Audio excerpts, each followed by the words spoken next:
Very good evening, Wednesday, the 30th of April 2025. This is my second outing of the day. I was here earlier on in the afternoon, just trying to get my sort of interim setup up and running. I think we're there. I think we're more or less there with what I need to do. The laptop is holding up okay. There's a fan in there, so hopefully that will work. It's very... And yeah, we'll see how it goes. I'm going to be like this for the next few weeks. So if the stream stops or anything, I will be back. Just stay where you are. I think I've realised why I don't normally put out 7 o'clock or 7:30 transmissions. The internet always ends up being very slow around this time in my house. I don't know why. There's only just me here, so, and everything else is off. So I'd imagine it's just the joys of living where I am. A very good evening to you, Richard. Sorry I missed you. You must have said hello just as it was starting. So what I've got for you today is the full exchange with Jess Phillips and the other evening, where she finally admitted to a cover-up.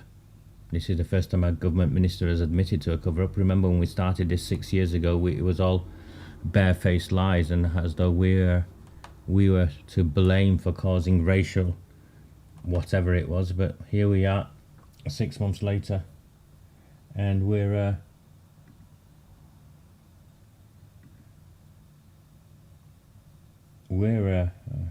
not sure, something's happened with one of my gadgets. They got fixed that. Don't know why it changed. Who knows? PM questions, yeah. No, it wasn't that PM questions. No, we've done PM questions. That was this afternoon. It is a different conversation that took place. Rose, how are you? Nice to see you again. And thank you for the super chats. Thank you to everyone with the super chats. Of course, you don't have to. If you've got no money, you don't have to. I'm grateful. My preference is that you all sign up to Redwall and Rabble.co.uk. It's completely free, 100% free. You only pay if you want to pay. I've got no corporate backers, no political sponsors. You know by now, those of you who follow my work, that I am blacklisted by the mainstream media because, well, not only did I expose this and lead force this to where it is, there are consequences, because where I take this to is not where people, those in power in particular, want it. So the only place really you'll get hold of me is here, and when I am hosted by, for instance, Nick Buckley hosted me earlier on this week on Monday, and I think he's put a video up on YouTube, one of several where we did. So maybe you will all go and have a watch of that.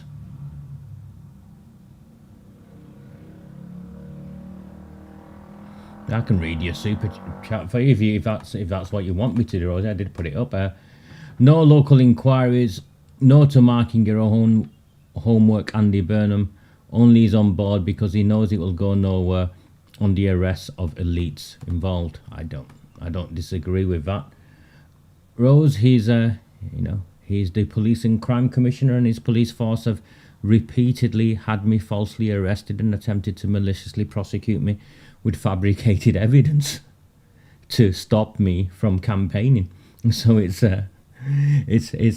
nothing new to me, and I agree with you completely on that. And of course, if you wanted me to read that, I'd have read it anyway. You didn't have to super chat it. You could have just asked, and I would have done that for you. So no problem whatsoever with that. Thank you so much, Chris. Very, very much appreciated. Now I just want to bring something up. First of all, here you go. This came in earlier. It is a monthly supporter, so if you support me on Buy Me a Coffee, you can just do a one-off coffee, or some people choose to set up a monthly support. So this person set up £3, and I think what they said made sense to me, so which is why I'm sharing it with you, because of course there are a number of people who have been involved in this, and it would be negligent and unfair of me to write out people from the history of this movement simply because I might not agree with them. I think that's not right, and if you know me, that is not the sort of person I am. So here we go. Raj, I so appreciate the brave work that you do. I hope and pray you don't end up like Tommy as a martyr, but think that the way you use the system against the evil, corrupt politicians gives you that edge. I'll try and support you along the way with what I have. So that's someone who's committed £3 a month, and well, I think you can see it. What matters, what I take from that far more than the £3 a month is the message, of support, and that this person hopes and prays I don't end up like Tommy being Tommy Robinson, but thinks the difference is the way in which I use the system. And it's true, I am trained by the system. I don't come from a place, or my journey is very different to Tommy Robinson's journey, and I don't come from that sort of place, and that's why I'm still here, able to campaign the way I am. And my thoughts, my friend Liam Tufts, I don't know if you follow Liam, he is friends with Mr. Robinson, and he put up a post earlier, and it seems he is, as in Tommy Robinson, is likely to be arrested again once he's released and re-imprisoned for something else to do with this video. And my plea to him, not that he watches me, but his supporters do, my plea to him is, you're of no use to your family, first and foremost, inside prison.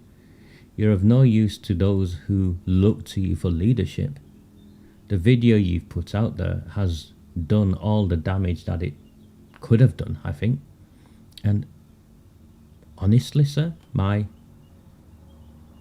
if I'm giving you, and I was meant to see him in prison and they cancelled my visit, remember, but if I could be as forward as to give you some advice, it would be to take the video down when you come out and learn to campaign and learn to fight using a different tactic in a different way. Don't be so stubborn on this, because that's what they want. They want to keep you in prison. They want to silence your voice and keep you in prison. And you're no good to your family, first and foremost. You're no good to your children. And as a father of a young child, I know how much it means to me and what it would do to me and how it would break me if I was away from her for such a long time. So if I could give advice on someone who understands the system and how to use the system to fight, my advice would be to do whatever you need to do once you're out of prison to keep yourself out of prison, and be there for your family and be there for the many, many people who support you. And I don't believe you'll be backing down, or you'll be embarrassed or humiliated. I'm sure your enemies will spin it that way. But those who genuinely care about you, and also genuinely care about this fight for the future of our nation, I think will think more of you. Think more of you if you keep yourself out of prison when you get out of prison. So that's my thoughts on that. I was going to post it on Liam Tufts. He put a post up on X earlier. So my friend Liam, I was going to post it on your thread, but then I ran out of time, and I thought, no, you know what? I'll share it with everyone. I'm not in the business of hiding or abandoning people. It's not what I do.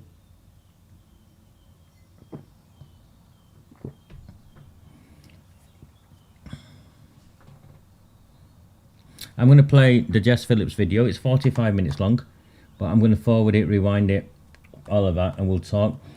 And I've got stuff for you. Oh, yes. Jess Phillips, women's champion, safeguarding, martyr, all of that. You're not going to like what I have to share about Jess Phillips. That will, of course, come after we rip her to shreds from what she said. But honestly, you really thought you could cover this up? You really thought you could hide this? Those of you who you know, who come from Oldham, your Arood Shahs, your Jim McMahons, your Debbie Abrahams, the Andy Burnhams, they will tell you. You're messing with the wrong guy.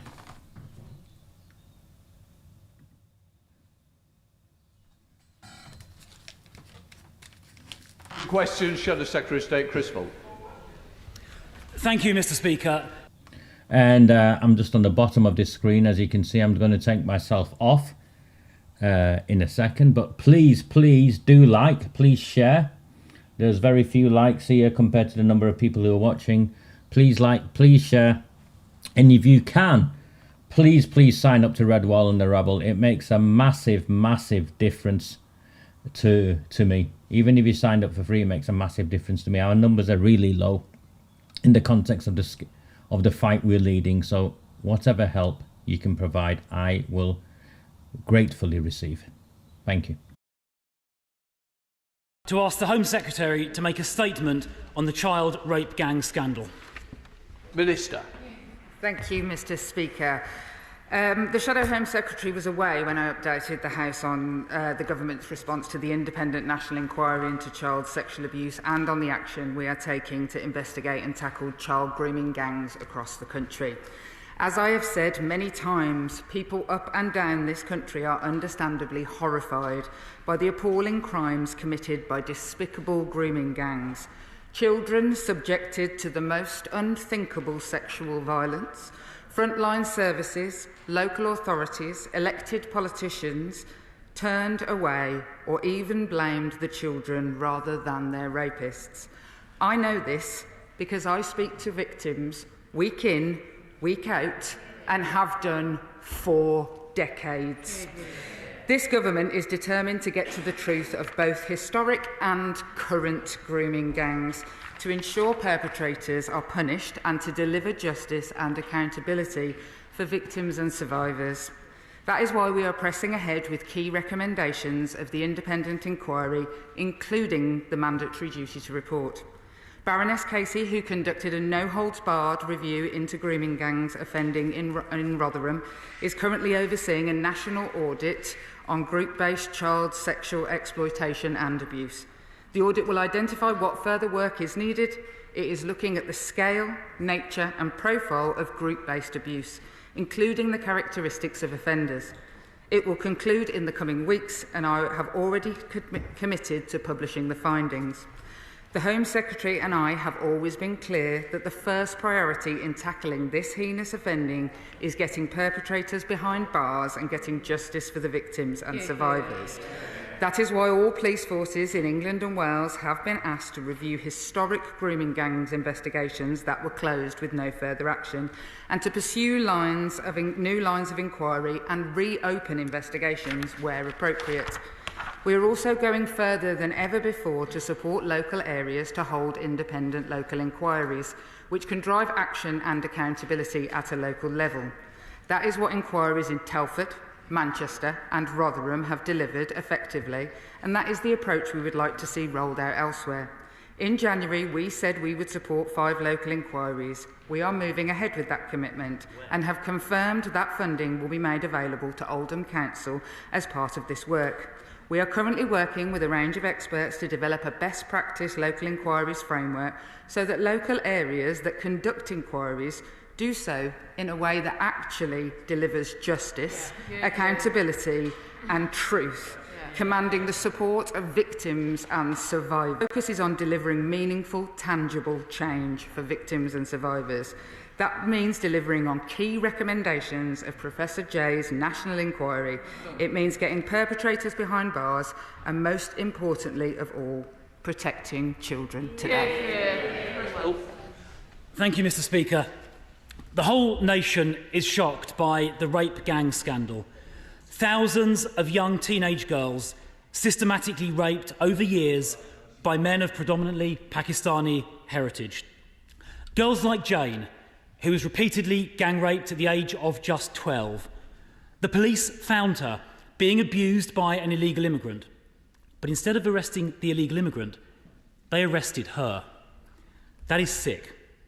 The last government took action by setting up the wider J inquiry and the Grooming Gangs Task Force. But the truth is, that is not enough. There is now clear evidence that those in authority covered up these rapes because the perpetrators were mainly of Pakistani heritage. Last week, I met retired Detective Chief Inspector John Pecos.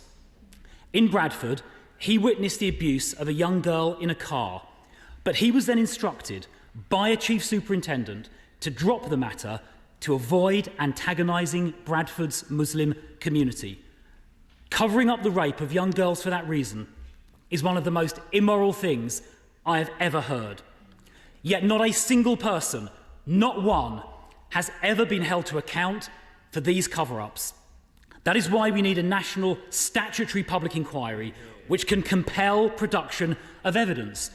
Even last year, authorities in Manchester were still covering up, leading to the chairs of the local Manchester inquiry to resign.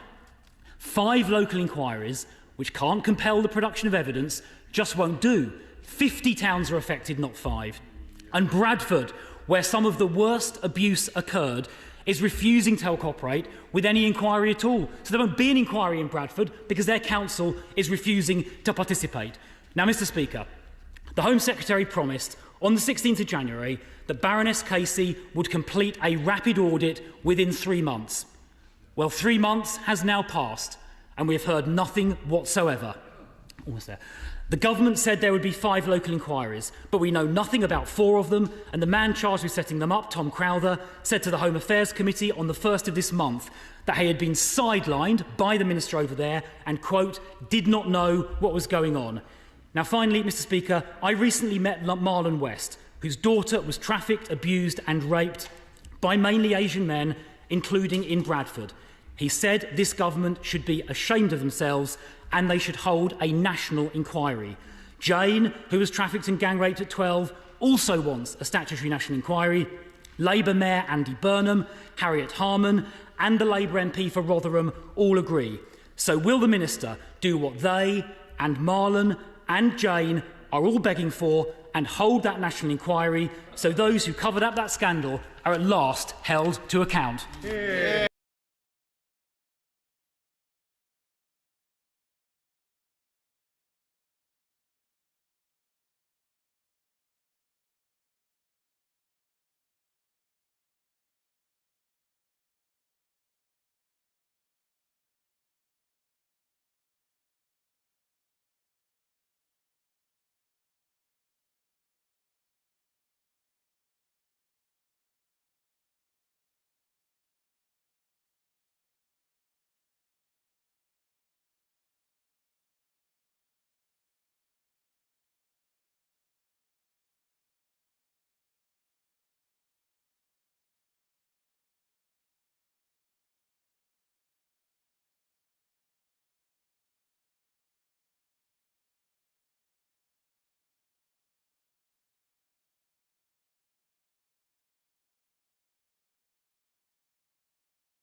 Thank you, Mr. Speaker. I thank the Shadow Home Secretary, and I say that I don't need to read out the things that were found in other local inquiries to know, because I speak to the victims. I spoke to some of the victims of grooming gangs this morning. I will speak to some more tomorrow.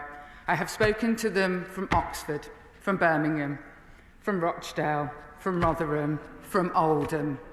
I know exactly the issue of the cover-up, as does everybody already, because of the many local inquiries that have told us that this happened and the national inquiry that has told us that there were cover-ups. What we must focus on is making sure, like happened in Telford, that there is a local process of accountability that actually changes things on the ground. And that is what I will do. I have been trying to change the issue of this on the ground for all of my life. Since the very first time I ever met a girl who had been ignored, I will continue to do that and do what is right for the victims Richards. Mr. Speaker, I genuinely welcome, Mr. Speaker, the renewed focus on this issue that's come in this Parliament. In the Home Affairs Select Committee, we've heard evidence from Professor Jay, who gave evidence to our committee about her report, which made a number of recommendations in November 2022. She then set out her efforts trying to get the last Conservative government to act on any of those recommendations for a period of over 90 weeks. She spoke about begging two Home Secretaries to take action. She spoke about talking to a Chief of Staff to one of the former Tory Prime Ministers who ignored her. So does the Minister agree with me that rather than words now, action is far more important? I absolutely agree that action is what is needed, which is exactly why the Home Secretary has written to all police forces in England and Wales seeking to ensure that more arrests are made in these cases, and the task force, the Grooming Gang Task Force, has in the last 9 months made 597 arrests, surpassing the entire previous year, because we are so heavily focused on making sure that these people end up behind bars. I think that Baroness J was ignored by the previous government, and had we had mandatory reporting 10 years ago when the current Home Secretary asked for it, perhaps more people would have been held accountable.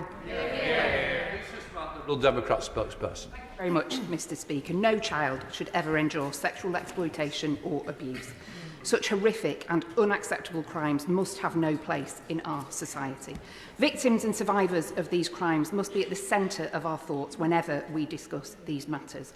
But we owe it to them not just to offer words of support, but to deliver justice and bring offenders to account. And this also means taking firm preventative action to protect future generations from such harm. The independent inquiry into child sexual abuse, led by Professor Alexis Jay, published its recommendations in 2022. So could the Minister please set out a clear timetable for the full implementation of the Jay inquiry's recommendations? And does the Minister agree with me that a duty of candour via a Hillsborough law would bring transparency and accountability to any future inquiries? And so can the Government commit to a timetable to delivering this? I thank the Honourable Lady and agree with her that the inquiries and all of this is only worth anything if we crack on, and that is why when I came before the House before the recess, I said that we would go alongside the publishing of an action plan around the recommendations of the Jay report and also Jay's work into grooming gangs as part of that is all been published as part of a government plan, but it is only the beginning, and actually this is going to take years and years. And with regard to the duty of candour, it seems appalling, doesn't it, that we have to ask people to tell the truth, and yet here we are. Of course, that is what we must be striving for, and like she says, on behalf of the victims and survivors. Chris Murray. Thank you, Mr. Speaker. As we've heard, when Alexis Jay came to the Home Affairs Committee, she told how she had pushed and pushed for the implementations of her long, wide-ranging report to be implemented and had heard nothing back from the previous government.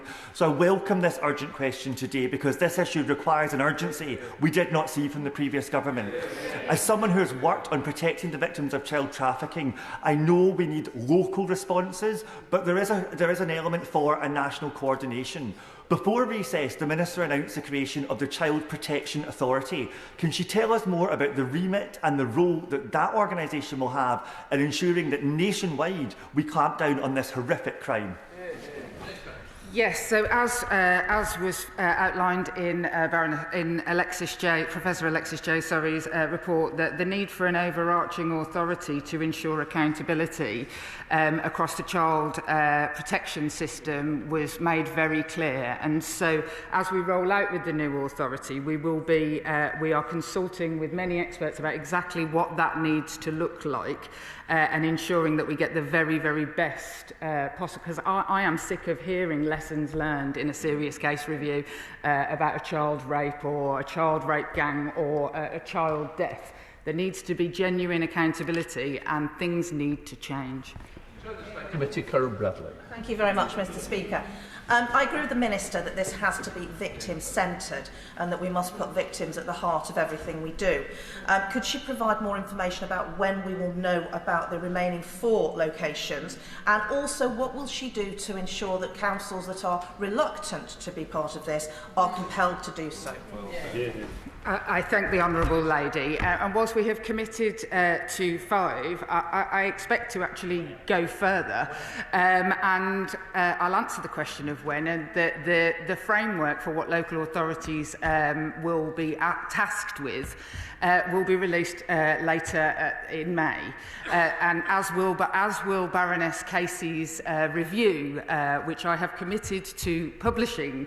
All of these things will rely on each other. I can't stand here and say exactly, I don't know what Baroness Casey is going to say about which particular area and how and what I might need to focus on. I'm going to go on the basis, and I have to say in this debate, this doesn't happen very often, I'm going to go on the basis of facts, and I'm going to follow them wherever they tell me there are victims that need help. That is where I will go. Cat Smith. Before being elected to this place, I worked for a national social work organisation, and I know my honourable friend, before she entered this place, worked with victims of crime similarly. And it's so important that we keep those victims forefront in our considerations. And in light of that, can I ask her, with the Child Protection Authority, how she envisages this will be worked up and how victims of crime may be supported by it?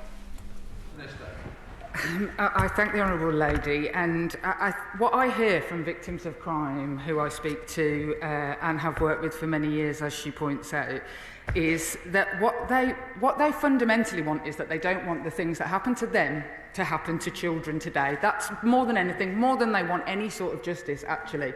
That is the change they wish to see. And so ensuring that the new authority actually does that and isn't just words on paper will be absolutely vital and will deliver that fundamental victims' need.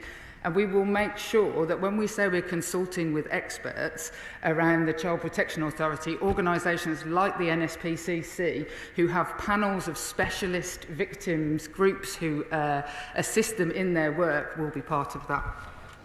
Robbie Moore.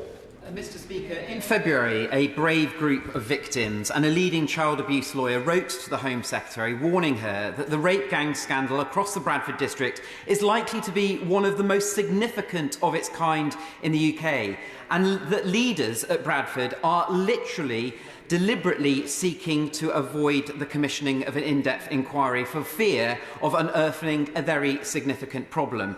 The letter still sits with the Home Secretary and outlines the dreadful deadlock that we are in across the Bradford district. Overwhelming victim-led support for a full inquiry, but a council that is deliberately unwilling to commission one. So can I ask the Minister, does she believe that victims and families across Keighley and the wider Bradford district deserve a full rape gangs inquiry? If not, why not? And if she does, what powers will she use to overrule Bradford Council if they continue to ignore victims' wishes? As I have already said, and once again, make praise to the honourable gentleman for raising this issue for a number of years. Others have come to it more recently. I make an offer to him, as we have a meeting in our diary, is that I would very much like to meet those victims that he is talking about, and I would gladly sit and meet with them. And if local authorities are found in the work that Baroness Casey is doing around the problem profiling, around police forces in the country, if places are found to have problems, I want him to know that he has my guarantee. I will pursue them. Mr. Speaker, on Friday in Rochdale, I met with Jane Ward and her colleagues from St Mary's Sexual Assault Referral Centre in Manchester. That centre is staffed by former police officers, former nurses, former social workers, all committed to helping the victims and survivors, particularly of areas like Rochdale that have suffered from grooming gang abuse. And I asked them what their priorities were, and they told me this. Their priorities are cutting the court's backlog, which means cases are waiting until March 2027 to go to trial.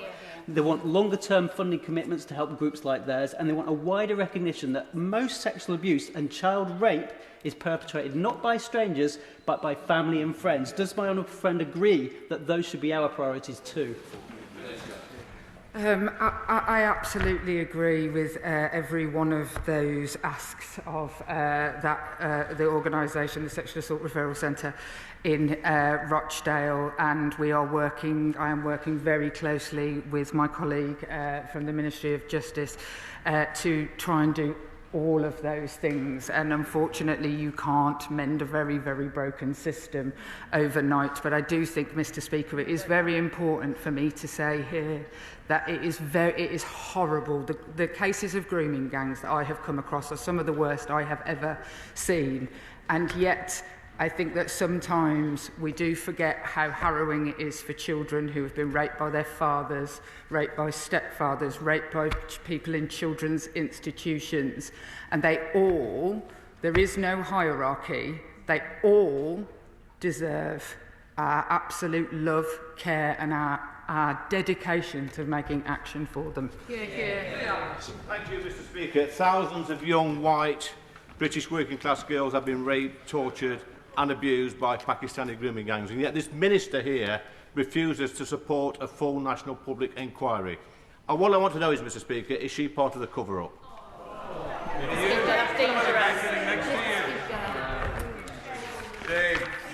It really doesn't. It doesn't deserve a response, and I actually quite like the honourable gentleman. I have spent my entire career helping. I wonder how many victims he has sat and held hands with in court of grooming gangs. How many he's gone round to their house in the morning to get them out of bed, to get them into a courtroom. There is absolutely no way that I would be part of any cover-up. I will do everything I can under a Home Secretary who will do everything she can to make sure that those who are responsible are held accountable. Darlington. Thank you, Mr. Speaker. Firstly, I would like to thank the front bench today. These are three incredible, formidable women who have not just learnt that this is an issue, but have been working and campaigning on this issue for their entire lives and have come to this place to create change. I wanted to raise the fact that 88% increase of online grooming happened since 2022. 81% of those are young women and girls. Does she think that the social media companies are doing enough? And does she think the police understand the nature of online grooming enough to be able to protect young people from this? I thank the honourable lady, and actually she raises a very, very important point, because often here we are talking about historic cover-ups and failings of the past, whilst we also have to keep our eye on exactly where grooming is going on now and in the future, and she absolutely points out completely rightly that there is an online grooming issue. And what I would say is I have seen really great examples through the task force and work with various different security departments about quite how focused the police enforcement is on this. Do I think that social media companies could be doing more? The answer will always be yes. Lord Luca. Thank you, Mr. Speaker. And in her opening answer, the Minister says she's determined to get to the truth. She also listed off people who could potentially be caught up in cover-ups, politicians, police, councillors. There are 5 potential inquiries. There are up to 50 child grooming gangs. So how does this work if the councils don't have funding? And more importantly, what if the councils don't actually want to take part? She said she would do everything she possibly can. She could change the law and get backing from this side to make it a compulsion for people to have to give evidence in these kind of cases. Would she consider doing that?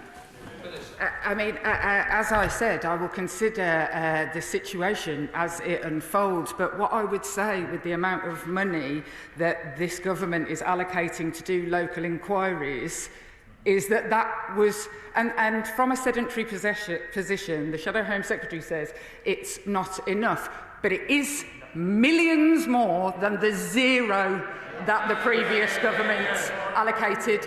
And when Oldham and Telford wrote to the previous government and asked for help, the answer came there, none. So I will follow the leads that are left for me. Anna Dixon. Thank you, Mr. Speaker. The crime of group-based sexual abuse is amongst the most heinous crimes.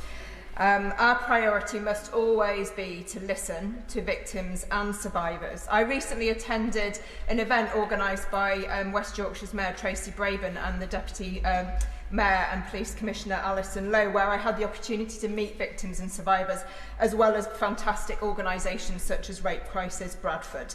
And I commend my honourable friend, the Minister, for her brave and tireless work to get justice for victims and survivors, to challenge those who have failed them, and for her commitment to implement the J inquiry in full. Can my honourable friend assure me and my constituents that, as well as action to bring perpetrators to justice, she will support work to prevent such heinous crimes happening again in the future? Thank you. Absolutely, and I say that with the voice of the victims that I have worked with over the years and spoken to even today, in that the fundamental that they want is for the children who come forward today, to their teacher, to their social worker, to whoever it is, that they don't suffer the same. And keeping our eye on making sure that those are held accountable for the past will only deliver justice if we also look at the now. Tom Gordon. Thank you, Mr. Speaker. The Minister's outlined money for local inquiries. I just wondered if she might be able to comment on about what resources would be made available for people who might come forward as a result of those local inquiries. Obviously, there's a backlog of mental health and support and talking therapies and all sorts of resources that people who've been through these horrific experiences may require. They're often provided by local authorities, health bodies and charities whose funding is under pressure. So I wondered if she might be able to elaborate on that and make sure victims are at the heart of this. I absolutely agree, and so as part of, I remember working in a rape crisis when the Jimmy Savile scandal happened, and it was like being hit by a tsunami. The phone lines lit up, and so in response, as I said before Easter, to the J inquiry, making sure that we have robust mental health support for children who are victims is really important, but also announced that the Home Office would double the amount of money that it provides for adult historic rape victims, recognising that we may bring more people forward and therefore need to improve the access. Lawrenson. Thank you very much, Mr. Speaker. I'd like to thank my honourable friend for all of her work and commitment over many, many years. Can she confirm that the government is committed to building trust with victims and survivors of child exploitation and abuse? My heart goes out to them. But does she agree with me that the government's focus on tackling violence against women and girls will turn the tide and shed a light, sunlight being the best disinfectant? I mean, absolutely, because there is systematic problems with how women and girls are treated, whether that's by cover-ups being ignored. I'm afraid to say there is still a cultural sense that women still feel like if they come forward, will they be believed? Yeah. And so we have to fundamentally look at all of the systems across government, which myself and my colleague leading on the Violence Against Women and Girls strategy will do. Neil O'Brien. Mr. Speaker, the government is blocking a national inquiry into the rape gangs and says instead that we should have 5 local inquiries. But we know that there have been 50 places where these things have happened, and we know that in some of those places like Bradford, the local council are the ones blocking a local inquiry. And we know that the local authorities often don't have the powers they need to requisition evidence and summon witnesses. Indeed, this whole story began when Oldham Council wrote after the election to the Minister asking for the national powers that they needed. Why did the Minister refuse to meet with them? I appreciate that this is where the whole story began for the Honourable Gentleman. It is not where the whole story began. Oldham Council had written, I believe, twice before to the previous government, as had Telford written to the previous government. So I'm afraid to say, for me, this story started many... Order. To say it's simply untrue is trying to suggest the Minister. I think we've got to get this right. Mr. Speaker, on the point of order, it's not correct that Oldham Council had written to the last government. An individual councillor had. Oldham Council had not. That's the whole point. I'm sure if there's been a mistake, the Minister will correct that. Minister.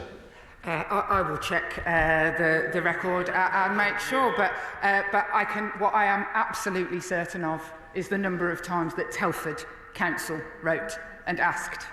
I'm not aware that Rotherham, in fact I am aware that not Rotherham, not Rochdale, not Telford, not Oxford, not any other places that have had an inquiry have ever been given a single bean by the previous government to do that work, and yet here we are and we will do it. Elsie Blunt. Thank you, Mr. Speaker. Communities across Hayward and Middleton North, however resilient, still bear the scars of these appalling and cowardly acts. And I'm grateful to the Minister for her continued engagement and resolve in addressing the cruel legacy of these crimes.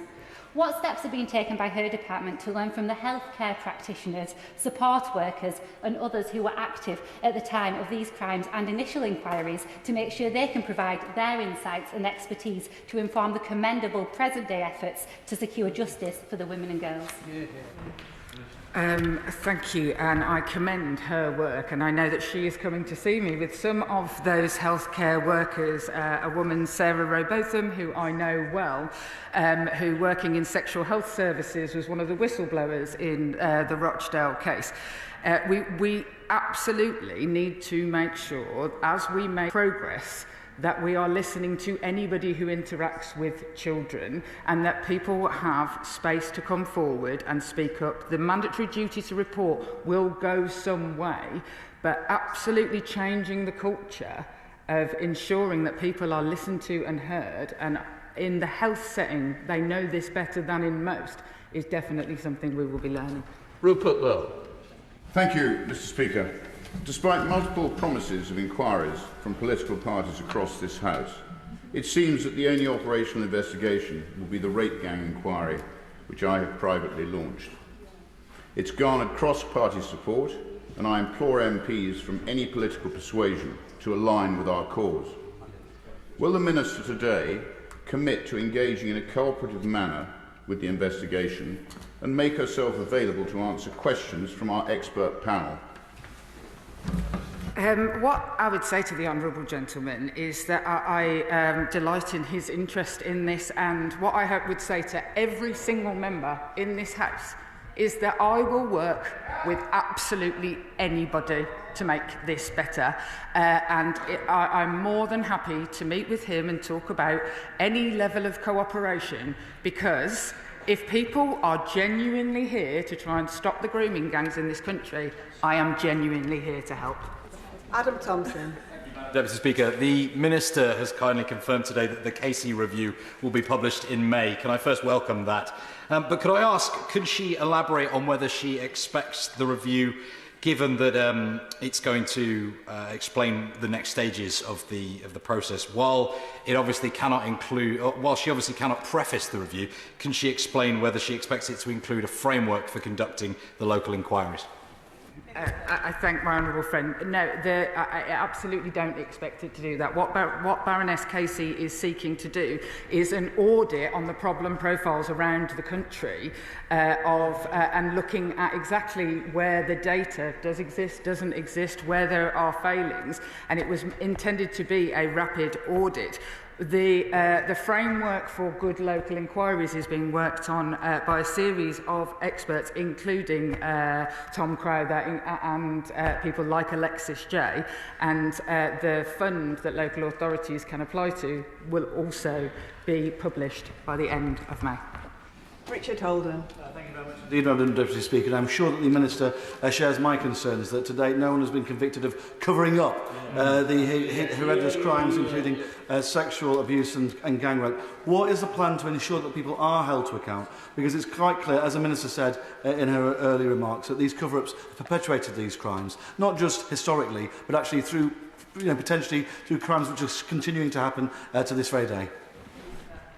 I totally agree with the honourable gentleman. I wish to see people who covered this up. I wish to see them held accountable within the law and the frameworks that exist. And actually, if people have concerns about things and would like to bring them forward to me on specific cases, then the police have the power currently to investigate those things, obviously within the law as it exists. Had mandatory reporting laws existed sooner, we might have been in a better situation. But I completely agree. It's appalling that no one's been held to account. John Woodcock. Thank you very much, Madam Deputy Speaker. And can I thank my honourable friend for the continuing hard work that she puts into this issue, and particularly welcome the commitment to introduce mandatory reporting for suspected sexual abuse, something that was recommended 11 years ago by the current Prime Minister as outgoing Director of Public Prosecutions, accepted by the then Prime Minister David Cameron. But we then had to go through 4 more Tory Prime Ministers and 7 more Tory Home Secretaries before it started to be implemented by this Labour government. Can I assure her that she has my full support on this matter and just to continue and carry on the good work? Thank you. Ayub Khan. Thank you, Madam Deputy Speaker. Child sexual exploitation is a vile and despicable crime that cuts across all sections of our society, perpetrated by individuals with blackened souls. They come from all races, all creeds, religions, backgrounds. All law-abiding citizens want justice for the victims of these horrific acts. Will the Minister agree that our focus must be on supporting the victims of exploitation and on stopping the perpetrators, but that it must be done in such a way that does not fan the flames of hate to innocent groups of people who would, like all law-abiding citizens, condemn these acts? I mean, of course I agree, and I want to see perpetrators held accountable. What I can say without any doubt, though, that in the past there have been people who have, as other local inquiries have told us, that people have covered up for seemingly, whether asked to or not, multicultural reasons, and that cannot stand. That said, we will always follow the facts and make sure that we are dealing completely and utterly with that. Gregor Poynton. Thank you, Madam Deputy Speaker. I strongly welcome the Home Secretary commissioning of Baroness Casey to conduct the national audit. And further to my honourable friend from Milton Keynes Central's question, can the Minister confirm if the growing prevalence of online group-based sexual exploitation of children form part of that report? And can she also provide any update on what the Home Office's response to this growing crime? I thank the honourable gentleman and say that absolutely group-based grooming with some terrible instances of children globally being groomed or British children being groomed from abroad or vice versa is something that we are acutely aware of. Whether it will form part of what Baroness Casey finds, I shall leave to Baroness Casey to say. However, what I will say is that it absolutely forms part of the strategy of work for preventing child sexual abuse that the government have laid out. Charlie Dewhurst. Thank you, Madam Deputy Speaker. I'm concerned that some of the people involved in these local authority inquiries could be the very same individuals who have covered up these heinous crimes for years. So why is the Minister so unwilling to seek justice for the victims of these child rape gangs through a national statutory inquiry? I want to be clear that local inquiries have to be independent. So the independent chair of the Telford inquiry or Professor Alexis Jay was the chair of the Rotherham inquiry. They are independent inquiries and they are not run by local authorities. Laura Kirksmith. Thank you, Madam Deputy Speaker. Last week I caught up with Safe Step, a remarkable charity in my constituency of Aylesbury which supports victims and survivors of child sexual exploitation and abuse. We discussed the many ways in which the trauma remains with these victims and survivors and how important accountability is for them as they rebuild their lives. Madam Deputy Speaker, my constituents who have suffered this appalling abuse need closure and they need change, and I pay tribute to the Minister for her vital and persistent work to this end, including the work to establish the 5 local local inquiries. Can she set out some further examples of what areas like mine can do to ensure that the vile perpetrators are brought to justice? I thank my honourable friend. What I would say is that the Grooming Gangs Task Force that will work with local police force areas, the whole point of it is that it will go in to work operationally with local police forces to ensure best practice. That has then led to this increase of nearly, since it was set up, 1,100 arrests in group-based child sex abuse.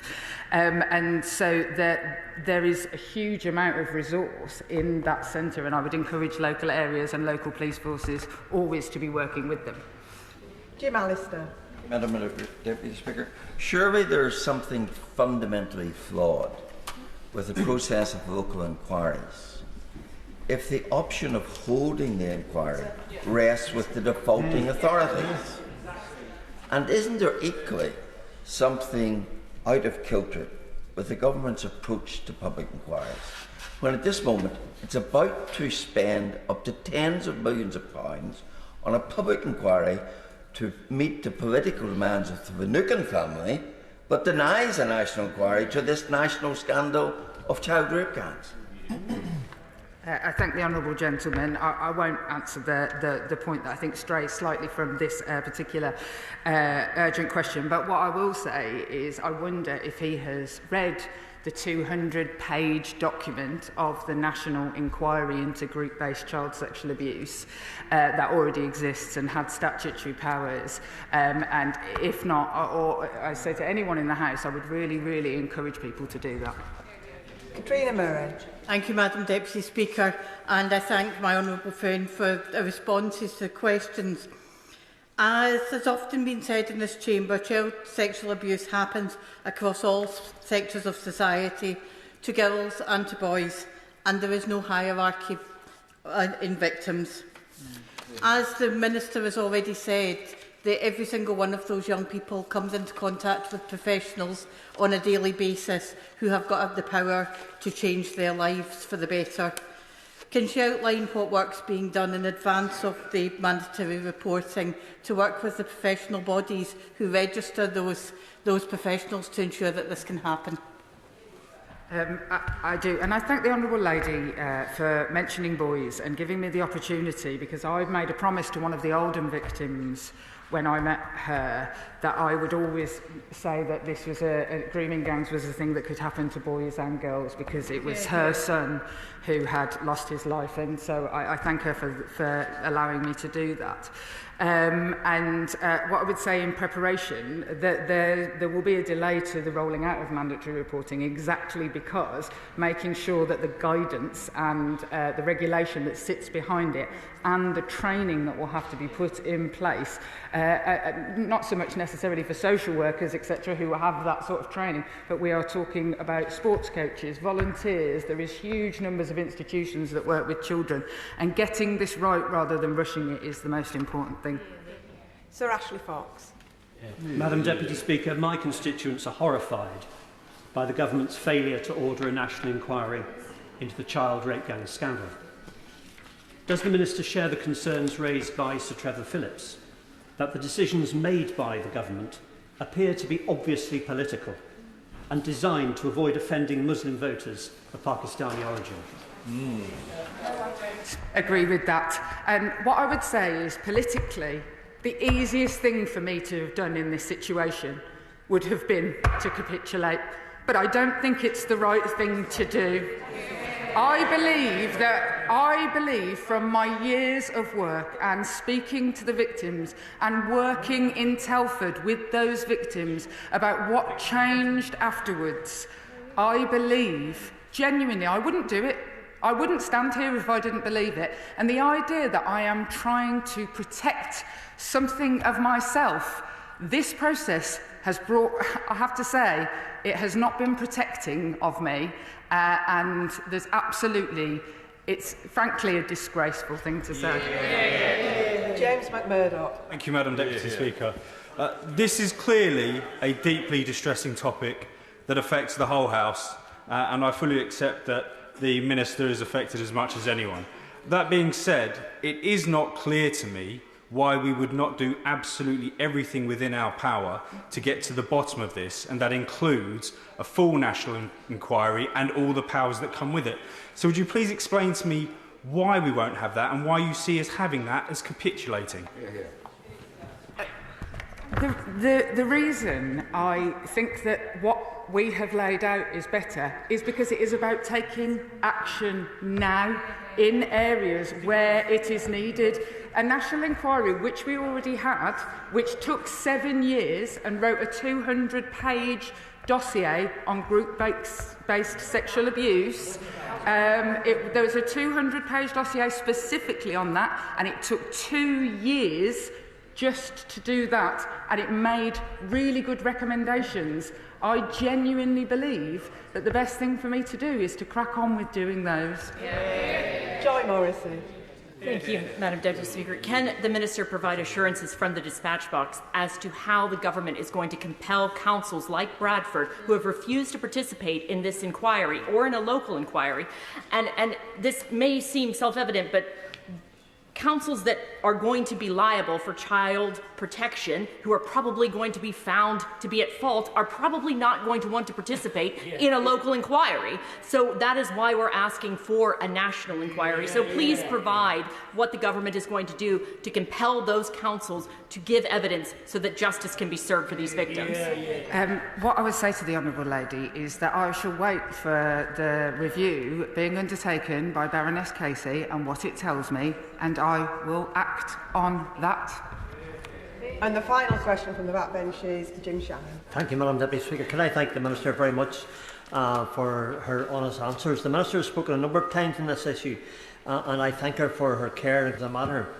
But I'm always, the Minister will know, I always try to be respectful, and therefore my question is one that has to be asked.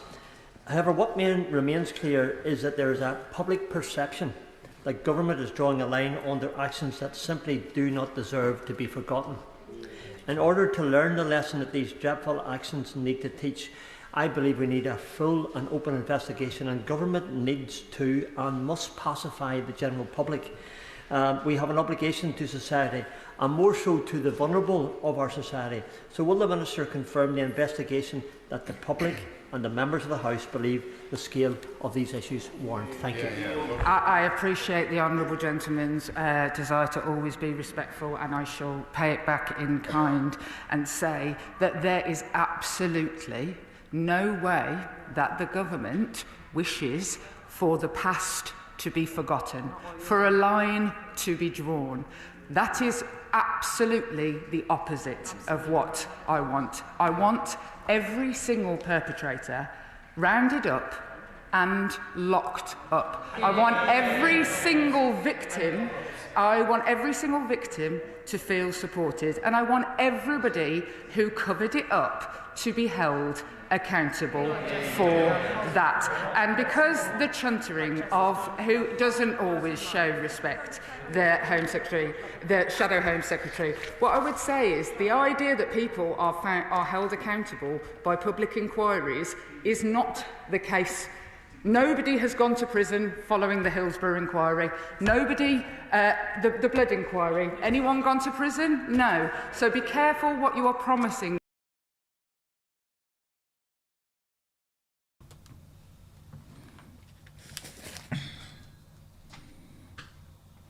So I cut it off just 2 seconds before it ended when I put the video together. It's a bit dark looking, isn't it? Just give me 1 second.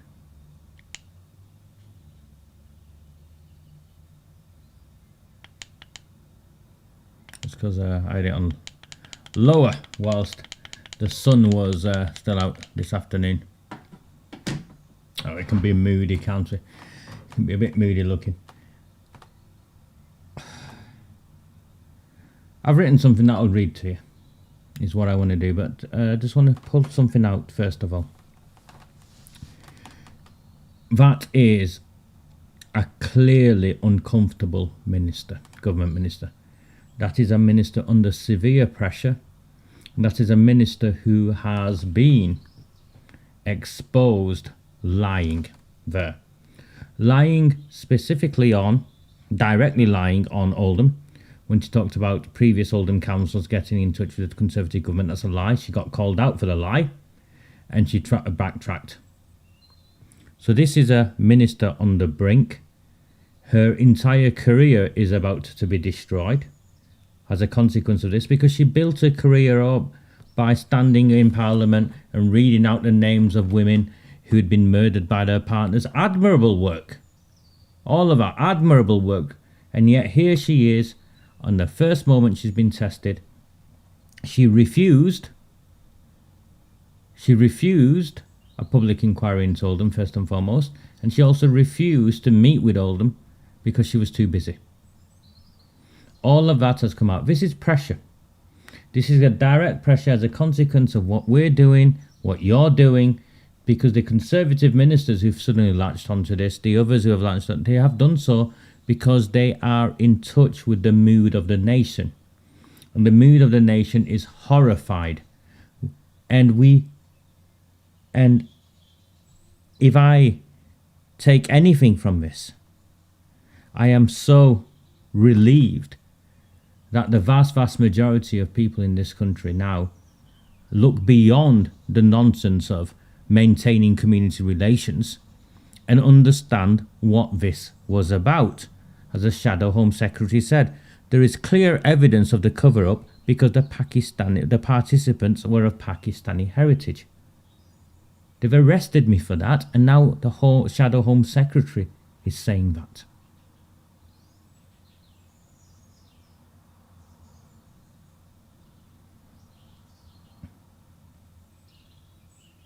Now, I want to pull out just one thing. There's many things I could pull out, but there's a couple of things I'll pull out. First of all, she's saying that one of her defence mechanisms is, of course, the Tories did this. So just because someone did something wrong doesn't mean you're allowed to do something wrong, and that doesn't wash with most people. I think most people can see that. But she keeps making reference to the National Inquiry, ICSA. It's called, the acronym ICSA, the National Inquiry. The National Inquiry did not investigate the Pakistani rape clans. In fact, the places it picked, the rape clans didn't operate, bar one possibly, around Bristol, with a gang there. Telford was meant to be one of the towns in the ICSA inquiry, and ICSA refused. She keeps going on about ICSA as though it's something amazing. How many of you are aware? 2, 3 of the chairs of ICSA resigned? That's right. 2 or 3 of the chairs of ICSA, high-profile people, resigned because they were being prevented from doing their work. Senior large organisations withdrew their support from ICSA. Children's safety organisations withdrew their support from ICSA because it was a cover-up. It's all publicly documented. Maggie Oliver has confirmed her testimony was tampered with. Elements of her testimony withdrawn from the ICSA report. ICSA avoided the rape gangs, the Pakistani rape clans, and it tried to move on. And we have remained resolute. No, we remain resolute, Gary. We remain Gary's house. There's a family man, 2 kids. The Labour Party wrote to him, the lawyers wrote to him, trying to sue him whilst they were suing me. And if they'd succeeded, he would have lost his house. Of course, the Labour Party now won't sue me because they don't want to go to the High Court. Because at the High Court, I will say these words: James Ignatius O'Rourke McMahon was involved in covering up the grooming and gang rape of little white girls in Oldham. Debbie Abrahams, MP, was involved in covering up the grooming and gang rape of little white girls in Oldham, including having me falsely arrested. Successive Labour Party councillors in my town, Arood Shah, Amanda Chadderton, Sean Fielding, all involved in the same way. Sue me. Bring it on. You're not. Because the nation now knows you dirty, filthy bastards sold children for votes. The world knows that. Forget the nation, the world knows that.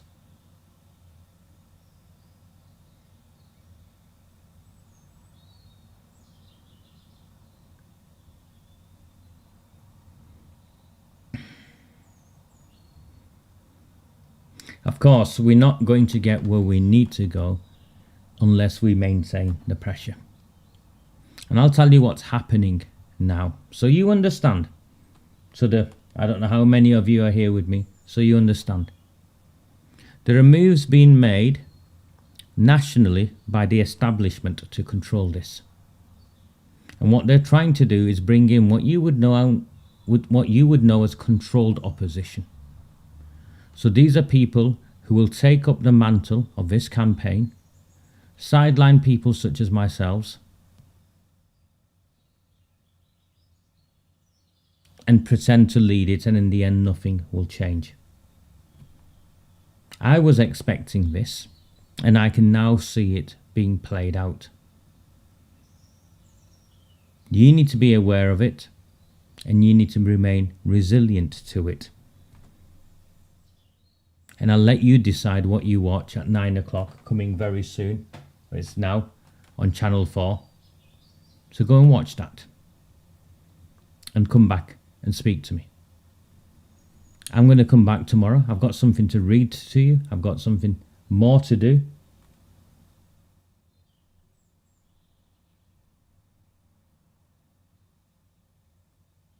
Whether I stay here and fight or not is entirely dependent on you. I'll let you decide whether we're here and whether we would be here if I hadn't risked imprisonment.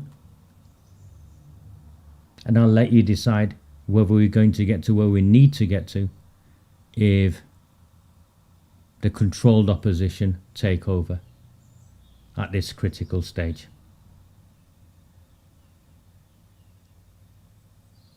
Please like, please share. It's the only way I measure value from my point of view. And if you are finding value, please, what is stopping you from subscribing to Red Wall and the Rabble and supporting me? I can't do this without you.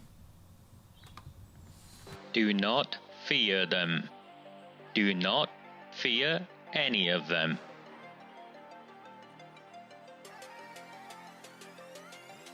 Do not fear them. Do not fear any of them.